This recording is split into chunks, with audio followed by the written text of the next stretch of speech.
tema é o suicídio e a loucura. O modo de encarar a vida terrena e a fé no futuro com calma e resignação dão ao espírito uma serenidade que é a melhor defesa contra a loucura e o suicídio. De fato, a maior parte dos casos de loucura é decorrente da perturbação produzida pelas contrariedades da vida que o homem não tem forças para suportar.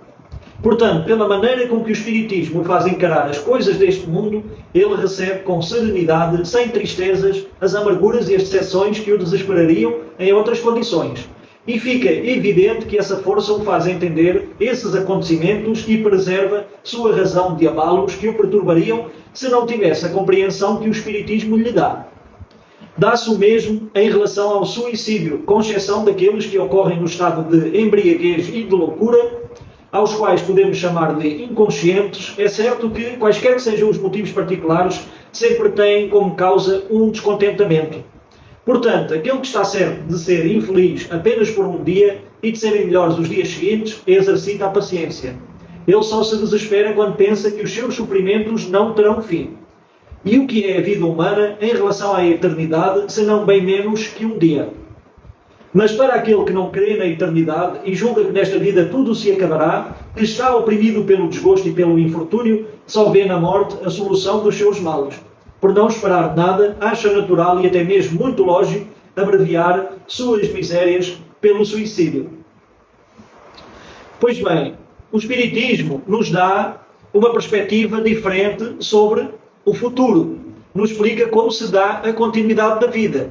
Muitas pessoas acham lógico, por cultivarem ideias materialistas, que justifica-se cometer suicídio. Alguns até pensam nessa situação em certos casos. Pessoas que estão acamadas, pessoas que estão presas na cama, pessoas que nasceram deficientes, por exemplo, pessoas que estão em estado de velhice e que não têm ninguém para cuidar delas, por exemplo. Alguns acham que isso é justificável. Mas na maior parte das vezes essas pessoas não têm uma ideia da continuidade da vida, não acreditam, não conhecem as leis, o mecanismo de causa e efeito, e acham que isso é natural. Acham que não estão aqui a fazer mais nada, que só estão a sofrer e que não veem um objetivo, porque não acreditam na evolução, não sabem que o espírito é imortal, não entendem ou não acreditam na pluralidade das existências, e então para elas a mínima contrariedade recai sobre elas com todo o peso. O Espiritismo nos dá uma esperança diferente, uma visão diferente, nos incita a suportar as provações e os obstáculos que vamos encontrar em nossa existência, até mesmo pelos exemplos e os relatos que os Espíritos nos trouxeram através das imensas psicografias, incluindo até o livro, eu volto a citar, O Céu e o Inferno, de Allan Kardec, que tem um capítulo, que é o capítulo 8, e que tem um tema dedicado às pessoas que desencarnaram através do suicídio, e através desses relatos se pode ver o imenso sofrimento que é causado ao espírito, seja na vida espiritual, ao seu perispírito, ao corpo astral, como também é conhecido, e como é que essas consequências muitas vezes vão até às vidas posteriores. Então o Espiritismo nos ajuda a ter paciência, fé e resignação, por nos fazer compreender que, por maior sofrimento que estejamos passando, é apenas passageiro e nos está ajudando a evoluir. Temos a oportunidade de aprender com esses acontecimentos, tirar daí as lições e evoluirmos o nosso espírito. É para isso que nós estamos aqui, evoluir o nosso espírito. Infelizmente, tem alguns países, através da sua legislação, que aprovam o suicídio assistido. Acaba por ser um suicídio e um homicídio aprovado por lei. E isso é um sinal da degradação também da nossa civilização no século XXI. E o quanto está atrasada, o quanto ainda não assimilou essa mensagem espiritual de esperança, de fé e principalmente de esclarecimento quanto ao propósito de estarmos aqui, ainda aprova esse tipo de coisas, ainda apoia, e tem países na Europa, e acredito que não seja só na Europa, onde já é possível a pessoa desencarnar dessa forma. Mas tudo isso revela o imenso materialismo que ainda vai na alma da maioria das pessoas. A falta de compreensão acerca da vida imortal do nosso espírito e das dimensões e da vida espiritual. Tudo isso ainda é um atraso espiritual muito grande. Essas pessoas que não têm essa visão espiritualista, visão espírita, visão espiritualista, acabam por se prejudicarem a elas mesmas ao cometer esse crime. Porque, como está nos 10 mandamentos, não matarás. E esse não matarás também se aplica a nós mesmos. Não temos o direito de tirar a nossa própria vida. Ou seja, não temos o direito de matar o nosso corpo físico. O corpo físico é uma concessão divina. É uma ferramenta para nós podermos evoluir o nosso espírito. Não temos o direito, temos a obrigação de cuidar dele, mas não temos o direito de tirar a vida do nosso corpo físico. Ou de nos privar dessa ferramenta que nos permite evoluir. Quando alguém comete suicídio, ele foge às provas da vida e quer fugir da responsabilidade daquilo que criou, até mesmo em existências, já nesta existência e até mesmo em existências anteriores. É uma fuga das responsabilidades. É uma fuga dos obstáculos e daquilo que ele criou. E isso é um crime muito grave. Ele priva-se de evoluir a ele mesmo. Então ele retarda a sua evolução e cria sofrimentos para si próprio. Vamos dar continuidade no texto. A incredulidade, a simples dúvida sobre o futuro, as ideias materialistas são, numa palavra, os maiores incentivadores ao suicídio. Elas produzem a covardia moral. Pois é, aqui está uma grande verdade. Porque a mensagem espírita, a mensagem espiritualista, falo espiritualista para abranger também as outras doutrinas que vêm falar sobre o espírito imortal, sobre a continuidade da vida, isso nos traz coragem, nos traz força para ultrapassar qualquer obstáculo, ou pelo menos suaviza as amarguras e as decepções, os obstáculos que possamos encontrar pelo caminho. É muito mais fácil quando se tem um conhecimento espiritual, quando se sabe que existe a continuidade da vida e que aqui é só um momento passageiro, quando compreendemos que muitas vezes as dores e os obstáculos é apenas a colheita da nossa semeadura no passado, em outras existências, fica muito mais fácil ter paciência, ter resignação, ter fé, exatamente por esse motivo. É a compreensão de todo o processo evolutivo. E assim evitamos de cair em desesperos, em revolta, em vitimismo, em acusações contra Deus, a sociedade, os nossos pais, família, o destino, seja o que for. E então, em vez da covardia moral que está associada às ideias materialistas, a todos aqueles que cultivam essas ideias e acreditam nelas, quem tem uma visão espiritualista, quem estuda sobre isso, tem a coragem moral para ultrapassar os obstáculos. Continuando, e quando se vêem homens de ciência se apoiarem sobre a autoridade de seu saber, esforçarem-se para provar aos seus ouvintes ou aos seus leitores que não têm nada a esperar após a morte, não os vemos tentando convencê-los de que, se são infelizes, não têm nada melhor a fazer do que se matar.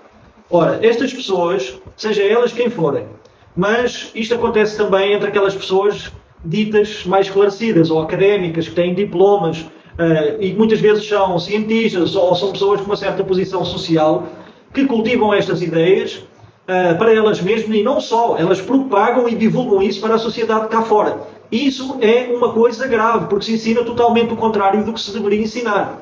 Ou seja, em vez de trazer esperança às pessoas, todo aquele que divulga a mensagem espírita ou espiritual traz compreensão e esperança para as pessoas, traz fé, traz força. Aqueles que fazem o contrário trazem o desespero, trazem a revolta e trazem, para a maioria das pessoas, a insatisfação de viver. Outra coisa que eu também queria falar é uma das principais razões do aumento das taxas do suicídio é o vazio existencial. Ou seja, a maioria das pessoas muitas das vezes sente um vazio ou uma falta de propósito para a sua vida, ou de como conduzir a sua vida. Ela sente que lhe falta algo dentro dela para lhe completar, para lhe preencher, mas não sabe o que é. Esse sentimento do vazio existencial pode sim, muitas vezes, levar à loucura com o tempo, pela falta de respostas para a existência e sobre a continuidade da vida. Muitas das pessoas ficam desesperadas e sem ver um propósito real para continuar a sua vida.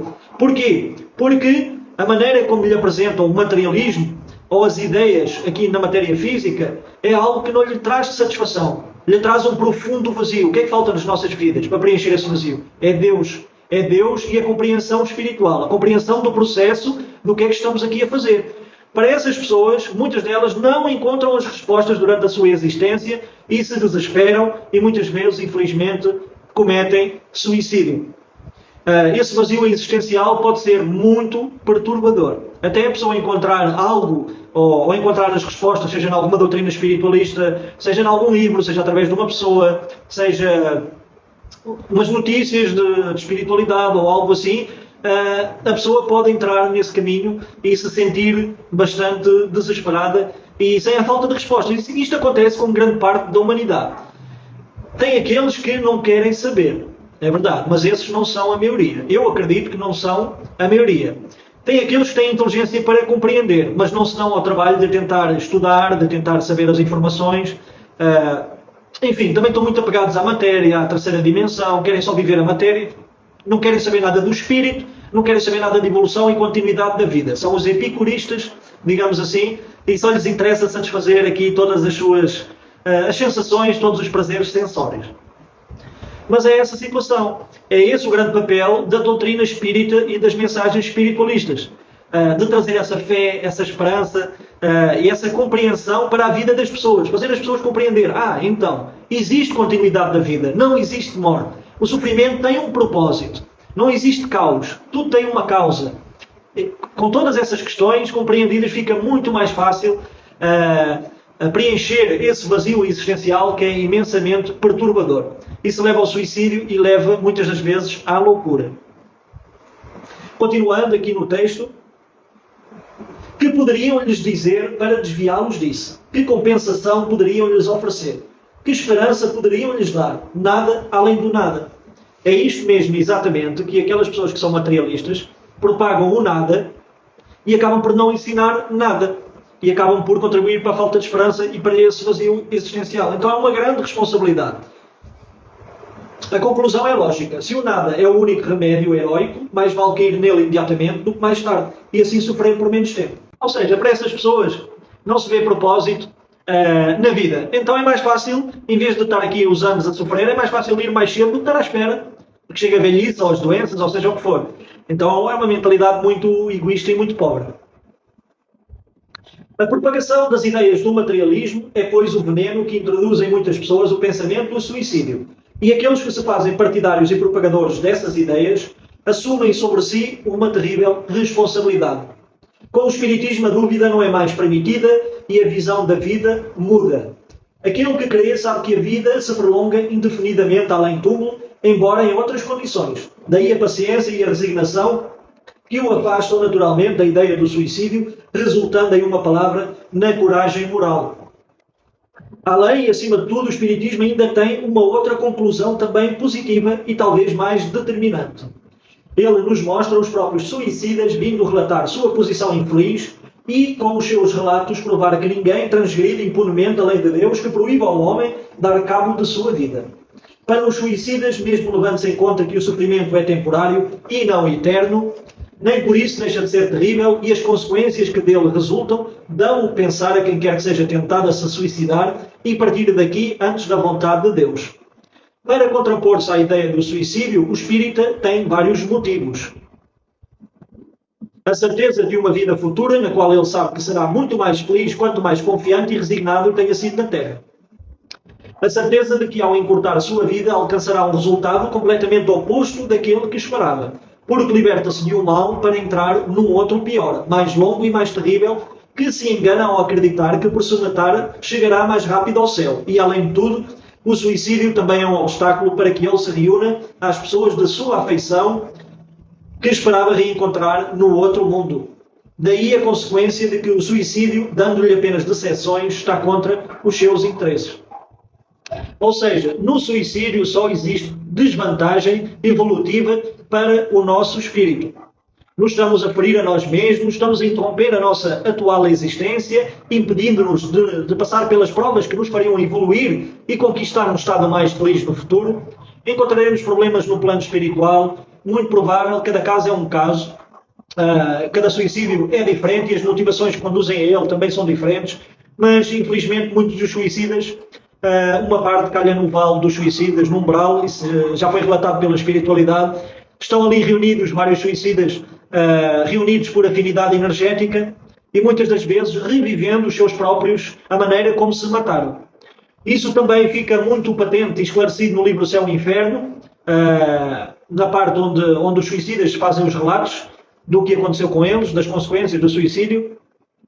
E muitos deles estão a reviver continuamente o ato da morte. Ou seja, quem se matou através de um tiro, estourou a cabeça, quem se matou através de um veneno, ingeriu alguma bebida, quem se jogou para baixo de um trem, de um comboio, quem se jogou de alguma ponte, por exemplo, muitas das vezes não é uma regra geral. Como eu falei, cada suicídio, cada morte é diferente, cada desencarne é diferente. mas muitas das vezes continuamente revivendo o ato final em que mataram o seu corpo físico. E isso é uma coisa enlouquecedora, porque isso é uma forma de pensamento criada pelo próprio espírito, pela mente culpada. A mente culpada gera essa forma de pensamento que se repete continuamente. Então estão sempre a reviver o sofrimento final de quando se mataram. Então isso é uma coisa muito dolorosa. Para além disso, ficam as marcas no nosso perispírito, ao corpo espiritual. Quem ingeriu veneno muitas das vezes danifica a sua parte do esófago, estômago, no seu perispírito. Por exemplo, quem estoura a cabeça, estoura o seu cérebro do perispírito, cria lesões por um processo de ressonância, como o nosso corpo físico está ligado ao perispírito, por ligações fluídicas. Se fizermos alguma coisa a tentarmos contra a nossa própria vida, isso vai se refletir no perispírito por ressonância energética. Muitas das vezes quem se jogou para a linha do trem, do comboio, fica com o perispírito todo danificado. E o que acontece é que não é só as consequências na vida espiritual, é as consequências para as existências futuras. Porque o espírito que lesionou o seu perispírito, o seu corpo de manifestação na dimensão astral, quando for voltar em um novo corpo para uma nova reencarnação, ele vai imprimir essas anomalias que ele criou no seu perispírito, essas lesões, ele vai imprimir isso no novo corpo em formação, no embrião, que está crescendo no útero materno. Isso vai interferir na genética, no novo ser, no novo corpo que se está formando, e vai imprimir as deficiências no cérebro, no esófago, no estômago, seja em que parte ele tenha lesionado ou tenha atingido diretamente para cometer suicídio. É por isso que vemos casos extremos de crianças, bebés que já nascem deficientes. Muitos deles são ex-suicidas. Não é em todos os casos, mas muitos deles são ex-suicidas, ou que já nascem com deformidades graves, doenças graves já de nascença. Foi o próprio espírito que se lesionou, esqueceu da lei do amor, esqueceu que, em primeiro lugar, temos que nos amar a nós mesmos, e amar significa cuidar. E a primeira pessoa que temos que cuidar é de nós. Então é um ato totalmente contrário à lei de amor. É uma lei divina, e está explicado no livro dos Espíritos, no capítulo das leis morais, a lei de amor. Tudo o que foge da lei de amor traz perturbações, é desarmonia para as nossas existências. E como está lá nos 10 mandamentos, ninguém tem o direito de matar ninguém, nem incluindo a si mesmo. Então é um crime bastante grave. Além disso, precisa-se de considerar outras coisas. É um trabalho jogado fora. Quando nós encarnamos, quando há ligação, existe todo um planejamento. Existe toda uma equipa de médicos, geneticistas, de guias, de mentores, de espíritos que nos ajudam a planejar toda uma existência. Há todo um trabalho da equipa espiritual para que o nosso nascimento na dimensão física dê certo. E nós jogamos tudo isso por água abaixo, se cometermos o suicídio. Quem comete o suicídio acaba por jogar todo esse esforço dessa equipa espiritual, todo esse trabalho, todo esse planejamento evolutivo por água abaixo. Então, também acabamos por não valorizar todos os esforços que foram feitos para que nós pudéssemos evoluir. Acaba por ser um profundo desrespeito por todas aquelas pessoas que nos ajudaram a reencarnar aqui e que nós fugimos das nossas obrigações e dos nossos compromissos assumidos nesse planejamento reencarnatório. Então, como vemos, o suicídio não nos traz nada de vantajoso.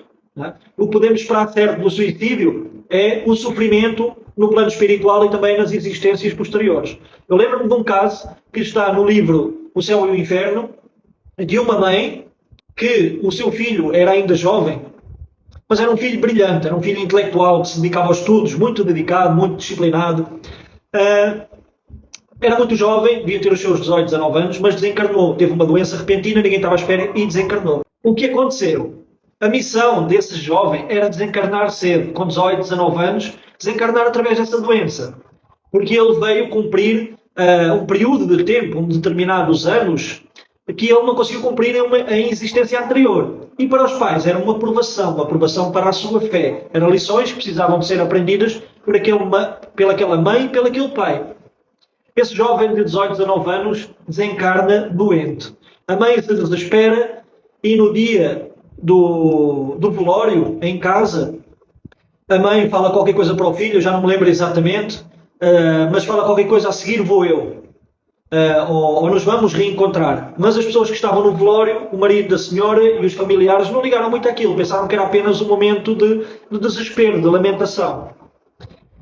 A mãe desse jovem nesse mesmo dia do velório, enforcou-se. Teve a infeliz ideia de se enforcar. Qual é que era a ideia dela? Era se reencontrar com o filho, que ela tanto amava. Só que ela obteve exatamente o resultado contrário. Ela cometeu suicídio e, digamos assim, a consequência disso foi ela não se ter reencontrado com o seu filho, por causa da diferença vibratória. Ela cometeu um ato grave, ela cometeu um crime perante a lei divina, tirou a sua própria existência física e fugiu das provas e das responsabilidades, das provações, foi egoísta, essa mãe, por esqueceu-se do marido e dos familiares que também estavam ali, e aquele homem que estava ali, em vez de ter perdido um filho, também perdeu a esposa naquele mesmo dia. Mas o que é que aconteceu? Essa mãe não conseguiu ver no plano espiritual e se reencontrar com o filho que tinha acabado de desencarnar. Porque ela não soube esperar e não soube aceitar essa prova. Essa mãe não foi para o umbral, como os casos em que eu falei, nem sequer lesionou o seu próprio perispírito. Não causou nenhuma lesão grave. Porque ela fez isso, apesar de ter sido um ato egoísta, foi feito por amor. Foi feito pelo amor de querer se reencontrar com o filho novamente. Então vejam como a lei divina tem certas atenuantes. Cada caso é um caso. Apesar de ainda ter sido um ato egoísta, também foi um ato por amor. Um amor egoísta, mas que teve as suas atenuantes. Mas vejam, ela não conseguiu passar pelas provas, causou maior sofrimento à sua família, ao seu marido que ficou, e também não se conseguiu reencontrar com o filho e não fez o seu processo evolutivo.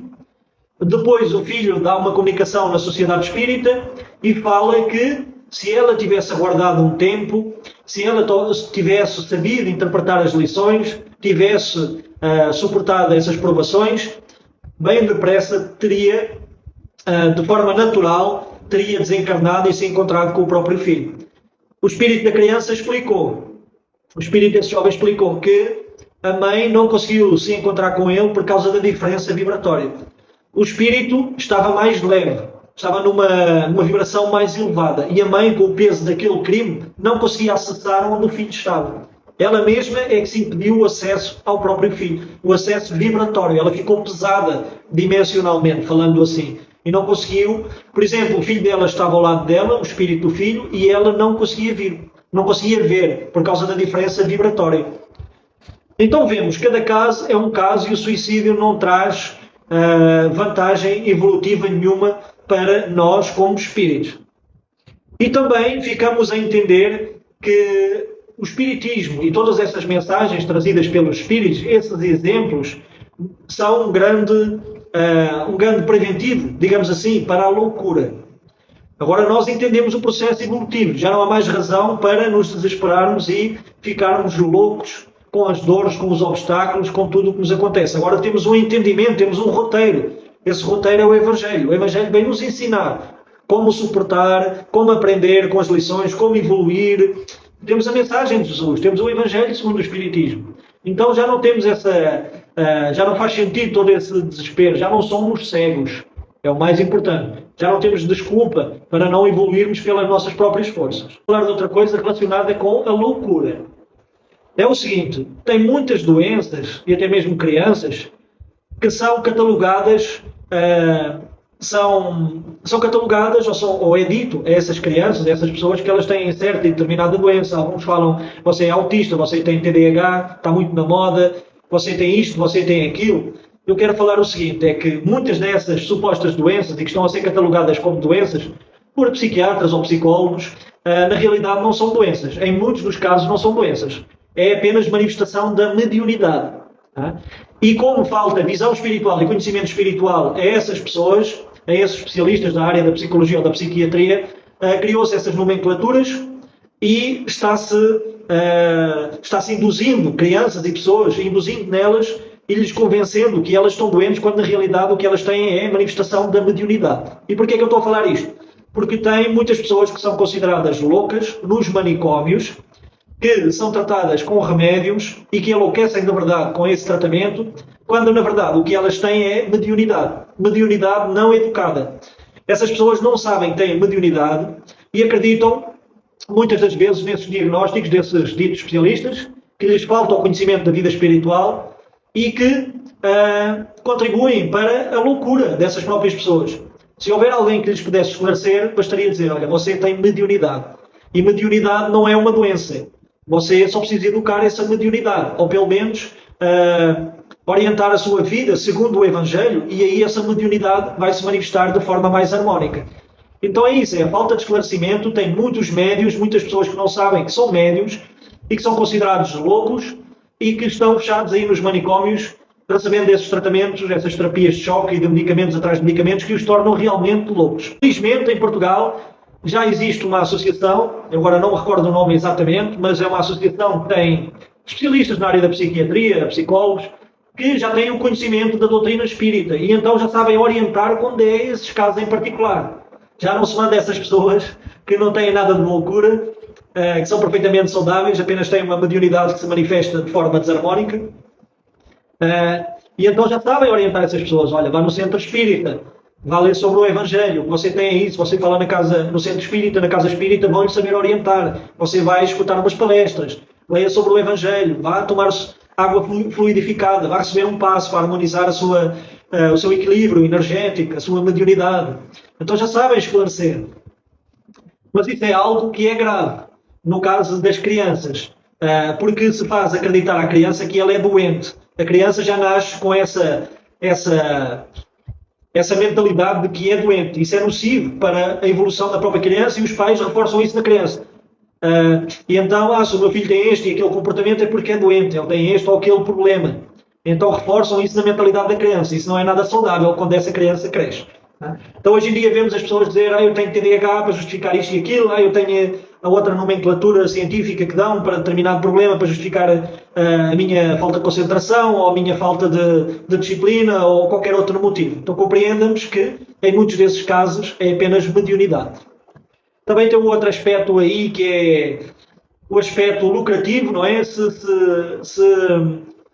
Vamos dizer assim, se existem novas doenças, tem que existir tratamento para essas doenças, não é? Logo vão criar remédios e medicamentos para essas supostas doenças, não é? Também tem um aspecto lucrativo aí. Não é? Instruções dos espíritos, bem e mal sofrer.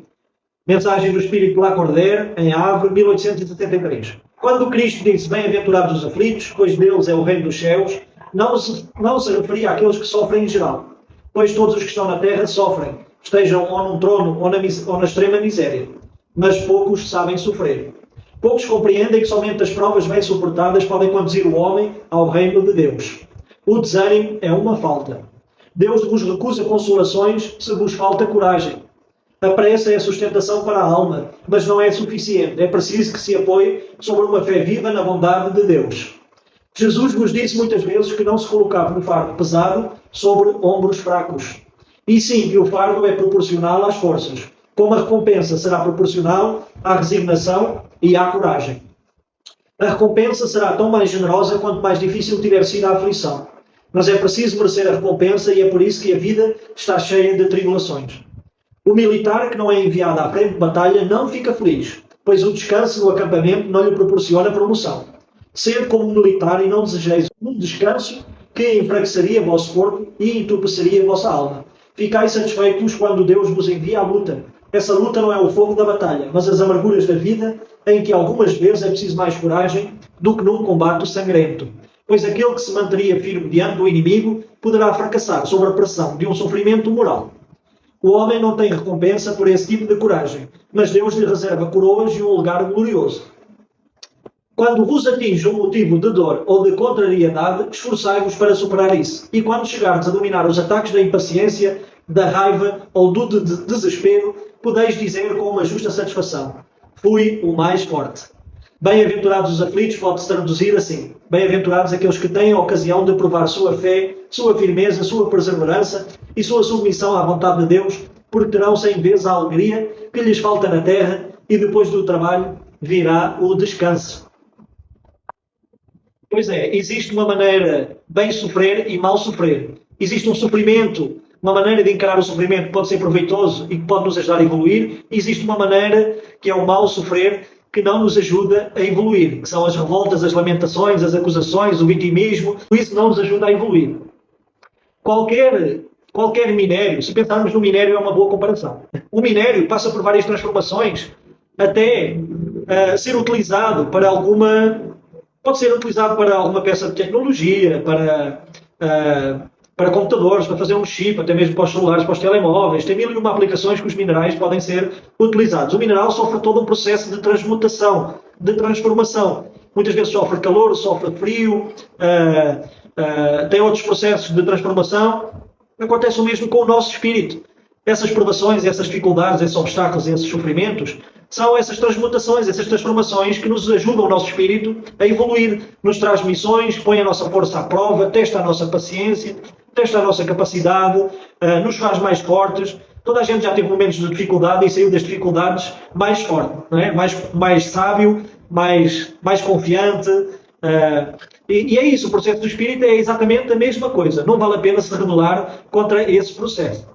Tenhamos muito cuidado com a maneira como nós encaramos os obstáculos e as provações na nossa existência, que é para nós não perdermos o benefício ou o fruto desse sofrimento ou dessas provações e desses ensinamentos para nós.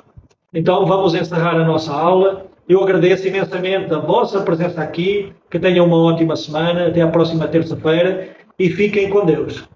Até à próxima. Tchau, tchau.